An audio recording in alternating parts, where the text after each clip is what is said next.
Hey guys আসসালামু আলাইকুম বহুত দিন পিছত আপোনালোক সকলোকে মোৰ এটা মিনি ব্লগলৈ স্বাগতম জনালোঁ। আমি ওচৰতে এখন বিয়া খাব যাব ওলাইছোঁ। ৰুকসানা আছে পিছফালে, মানে অলপমান বেছি দূৰ নহয় আৰু এখন ই ৰিক্সাতে উঠি ল'লোঁ। এইফালে চাওক গাইজ, আৰু সেইদিনাখন বহুত বেছি গৰম আছিল, মানে ভিডিঅ'টো কেইদিনমান আগৰে হয়।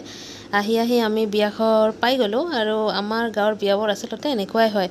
এইফালে ভিতৰত চাওক, এইখিনি আহোঁতে মানে ঘামি একদম অৱস্থা নাই, আৰু আহি মাৰিয়ে খাব বহিয়ে গ'লোঁ। মানে খানাই মেইন, যিহেতু ভাত নোখোৱাকৈ আহিছোঁ, ইয়াতে খাম।